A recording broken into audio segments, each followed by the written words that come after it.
What's up, guys? Welcome back. Today's going to be a bit of a shorter episode, but we're going to dive deep into it anyways. So, it's actually a really powerful principle, which they're all very powerful. It's like literally how I feel about all these sections. Is every single one I get to, I'm like, dude, this is freaking amazing. But we've been talking about paradigms and the power that comes in a paradigm shift. And so we're going to dive into a little bit more deep into a paradigm shift that will literally will allow you to win in the ways that matter most. And it's a section called Seeing and Being. So seeing relates to the paradigm, and then being relates to your character. So check this out. I think you guys are really going to like this.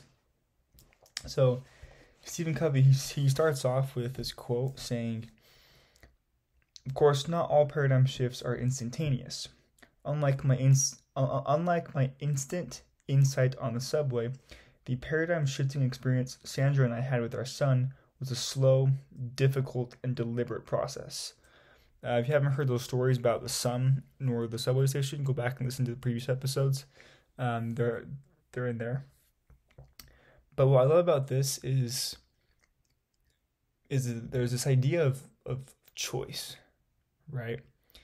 And some people will say I can't choose to just not be fat, or I can't choose to have this emotion or this thing, and it's like, yeah, you're right. Like, you can't just choose in the moment, oh yeah, I'm not going to be fat anymore. Like, no, like, it's a process. It's a journey. And so you can choose to not be fat. It just might be a process. It might take time. It won't be instantaneous. And so that the same way happens with paradigms, because paradigms are so directly related to your character. Says here, the approach we had first taken with him was the outgrowth of years of conditioning and experience in the personality ethic. It was the result of deeper paradigms we held about our own success as parents, as well as the measure of success of our children. And it was not until we changed those basic paradigms, until we saw things differently, that we were able to create quantum change in ourselves and in this situation. So I love here how he talks about how he's been having tons of years of conditioning in this personality ethic, of shortcuts and techniques and skills, and a lack of just genuine caring for other people. So many times we get just caught up in our own lives, and we tend to use other people in ways that we're not trying to, but it happens. And I think that one of the greatest things we can do is just learn to separate ourselves from other people and just love them for who they are, and just love them because they're human and because they exist, right? So this stuff is just amazing. It reminds you of also just being patient with yourself and with others, and really seeking to understand them as people. Because in reality, everything that anybody ever does is technically, there is a valid reason for it. But sometimes we just don't see that. And so the better our character is, the more likely we'll be able to see those reasons and be able to really understand people, and then be able to bless our lives, which ultimately gives us joy and satisfaction in our own personal lives. And so sometimes you just think about life in a different way. But I'm going to explain that kind of as we go on in this section. He continues on saying, in order to see our son differently, Sandra and I had to be differently. Now, I love how he uses the word differently instead of different. Let me read this again. In order to see our son differently, Sandra and I had to be differently. So it's this whole idea of an increase in character will lead to new paradigms, which will create quantum change in our lives. That's why character growth is so important, is because it opens our eyes to new paradigms and new ways of seeing things. And as we come to understand ourselves better, we also understand other people better. And then we can truly build meaningful and like sustainable relationships. It says here, our new paradigm was created as we invested in the growth and development of our own character. Paradigms are inseparable from character. Being is seeing in the human dimension. And what we see is highly interrelated to what we are. We can't go very far to change our seeing without simultaneously changing our being, and vice versa. So what I'm learning here is that the way we see the world is directly correlated with how we actually are. Or like how we see ourselves also is directly correlated with how we are. And so if we need to take a step back and examine our paradigms, and one way to do that is to examine our character and to increase in that. And as we do that, then we will be able to see things more clearly. It says here, even in my apparently instantaneous paradigm shifting experience that morning on the subway, my change of vision was a result of and limited by my basic character.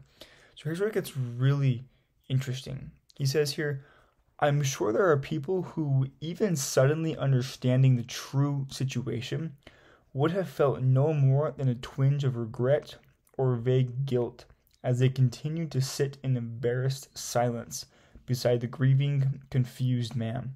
On the other hand, I am equally certain there are people who would have been far more sensitive in the first place, who may have recognized that a deeper problem existed and reached out to understand and help before I did.